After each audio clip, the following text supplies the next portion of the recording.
Hello, this is Julian with Coffee Reviews, and today we'll be doing another blind taste test rankings video. Now, the way these videos work, for anybody that's not seen one of our previous blind taste test rankings videos, is we have 7 cups of coffee over here, we have 7 bags of coffee over here. We're trying to identify which of these cups is which of these bags based off of taste alone. Then we're going to be ranking them in order of our favorite to our least favorite. And there's a theme behind each and every one of these videos. And there's actually 2 themes behind this video. The first of which is sampling a number of coffees from S&W, as we're yet to review any of their coffees up to this point. And the second of which is a game of Spot the Decaf, as we do have 7 coffees here, one of which is a decaf. And I'm going to see if we can spot this coffee among 6 non-decaf coffees. So let's go ahead and introduce the coffees that will be featured in this video, beginning with the Adame Kabele, a wash-processed Ethiopian coffee. Then we have the Basha Bekele Kokose, a natural processed Ethiopia. The Dukorere Kawa Bukure, natural processed Rwanda. The Kaguyu AA, a wash-processed Kenya. The Kayanza Ninga Giku, an anaerobic honey processed Burundi. And we actually have the Lot 6 and Lot 7 version of that coffee. And then last we have the Rainbow EA Decaf, a natural processed Colombian coffee. All right, let's go ahead and move these bags out of the way for the time being. And as always, none of these cups are labeled anywhere except on the bottom. We just like to shuffle them around for good measure, as it also gives us an opportunity to discuss what we have in our hands here today. And this one should be a slightly tricky one, as we have a number of more processed coffees. We have 2 anaerobic honey processed Burundi coffees, which in itself is going to be a little tricky. And then outside of that, we have 2 wash processed coffees, an Ethiopian and a Kenyan coffee, which should be the easiest part of this video. And then outside of that, I feel like the decaf might be easy to spot, but I don't necessarily know for sure, as I've yet to have any of these coffees, so I don't really know what to expect from any of them going into this. And then in addition to that, we do have 2 natural processed coffees, an Ethiopian and a Rwandan. So I'm not entirely sure how that might play out as well, but it should make for a pretty difficult one actually, now that I kind of think about it, especially when it comes to the Burundis.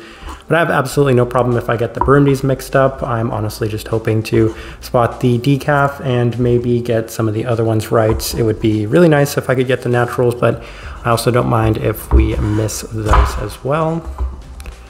All right, and we will move these over here for right now. And since we have 7, which is usually more than what we go with, then I have a little less space, but we're going to begin with this one right here, cup number 1.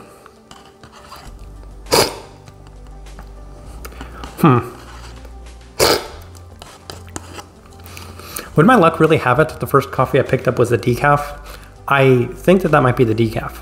As this one right here, it seems to lack any sort of, I want to say it lacks that sort of coffee essence in general. It's pretty clean, but at the same time, it's very, very tame. So it's either the decaf or it's one of the wash processed coffees, but I kind of have a feeling it might be the decaf. I'm going to place it right here for right now. Obviously, it's the first coffee we tried, so obviously it's first place for right now. Let's move on, cup number 2.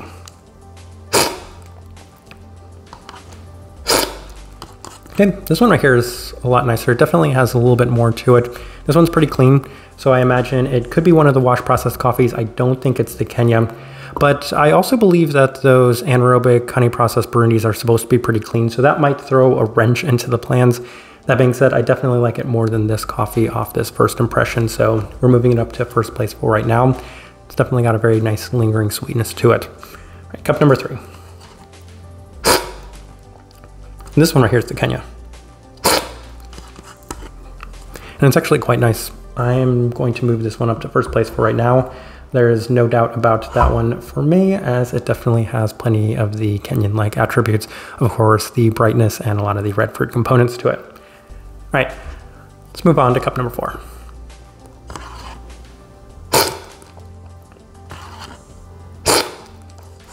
Okay. It's kind of interesting. So this one right here, I think I'm gonna definitely move it above this one for right now. And maybe this one too. It's also on the cleaner side of things. And that was kind of my concern going into this video, is that maybe the more processed coffees weren't going to be as easily detected. as compared to the wash processed coffees, especially if they were on the cleaner side of things. And that's been the experience as of this moment. As I wouldn't say that any of these coffees are overly fermenty yet. So interesting start to this one, placing it in second place right now. We have another clean coffee, though this one has a little bit more intensity to it. So I don't imagine that it is a through and through wash processed coffee. All right, cup number 5.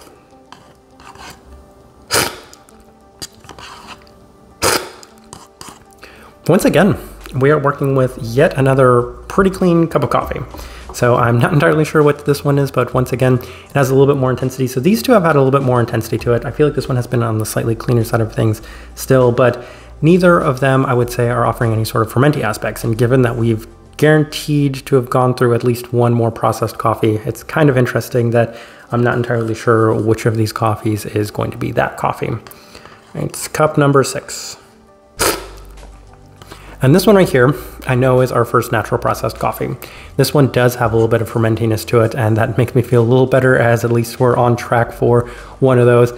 I'm going to place it right here for right now. It's either going to be the Rwanda or it's going to be the Ethiopia. And then cup number 7. Okay, and I'm pretty sure that this is the other one.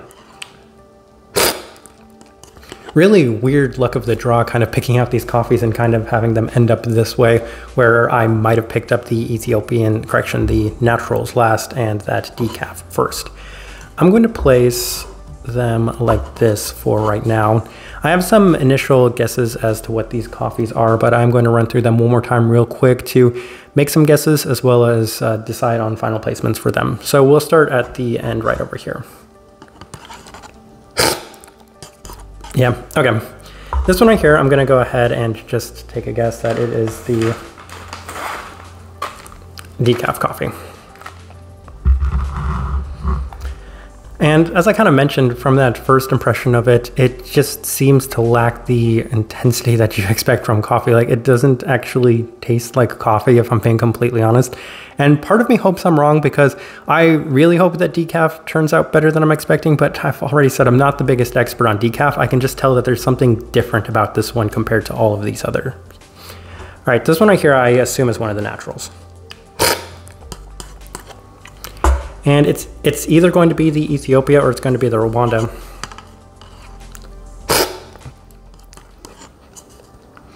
I'm wondering which one's supposed to be the cleaner of the two.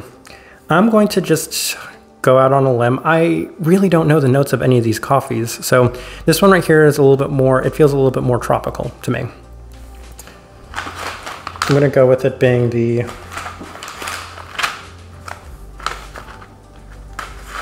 I'm gonna say that this one right here is the natural Ethiopia. And this one right here is the Rwanda. I don't have a lot of confidence in that. And I think since this one might be cleaner, and I think it was supposed to be on the slightly cleaner side of things, that's my main guess for that. But let's move on. We have 4 cups left. I'm only confident on one of them, but let's see if we might switch some spots for these coffees.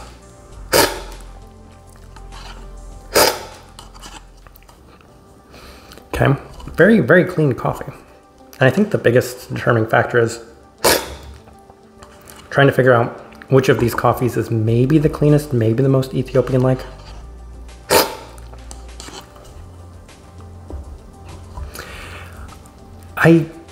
Believe it or not, I honestly can't tell, and I think the main reason for that is these coffees are all too fresh. None of them have reached the 2-week mark yet. They were all roasted on the same day, and they're all coming out very clean. So I think that makes things pretty tricky for these 3 coffees. I really have to take some guesses. I'm still not even happy with the placement of them. This one I don't need to try one more time. I feel like this one has the most to it. I am comfortable saying that this one's the Kenyan. And I'm gonna try to figure this out with these 3 one more time.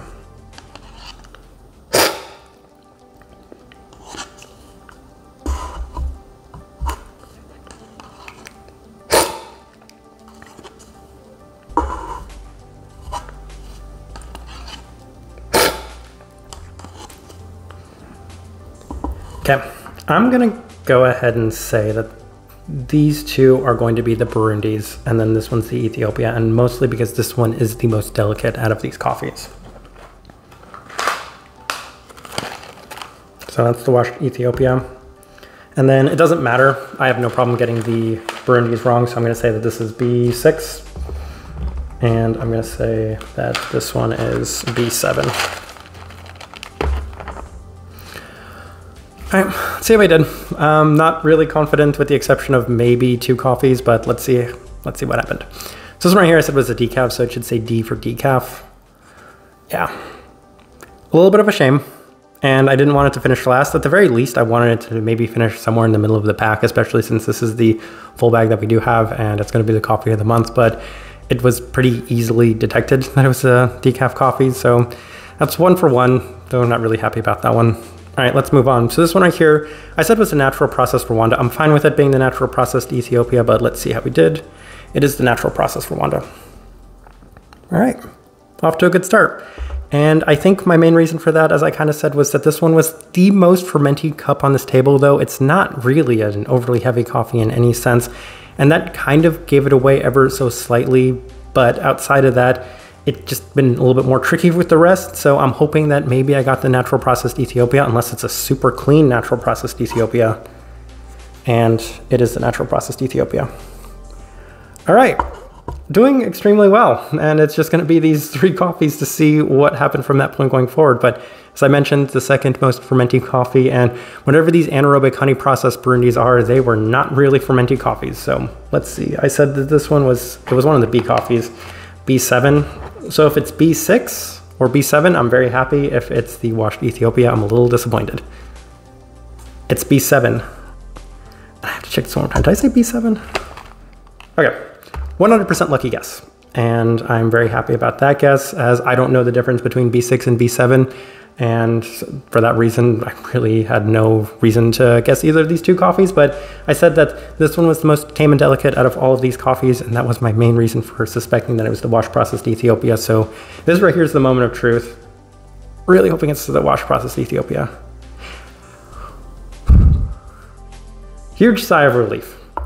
And I think that's a huge testament to just how clean these Burundi coffees are, as the only reason I was able to tell was because it just had the most delicacy to it, and it wasn't even, I would say, that much more than the other coffees, those Burundi coffees.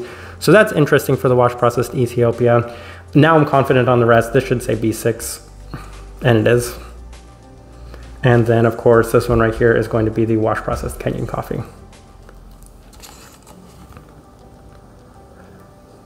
I honestly did not expect to do 7 for 7. I feel like I got very lucky on this one, if I'm being completely honest, but that is the rankings off of this first impression. So there are some really important notes about this blind taste test. Obviously, we're going to be reviewing this coffee since it is our coffee of the month, but outside of that, a handful of these were samples. So these Burundi coffees, which are pretty interesting, especially given that they are very clean, we're not going to be reviewing them. Neither are we going to be reviewing the wash processed Ethiopian coffee, as those coffees were included as samples, so we didn't purchase those, so I refused to review them, or I should say we're not going to review them.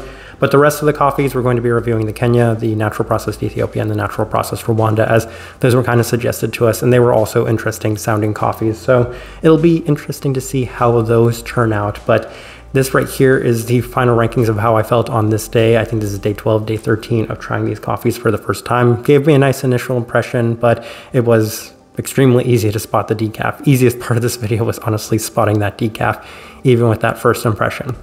So I'm going to leave this one at that. As I was saying, if you guys enjoy the content, give this video a like, subscribe if you're not already subscribed. But this right here has been a blind taste test rankings featuring 7 coffees from S&W. Thank you for watching.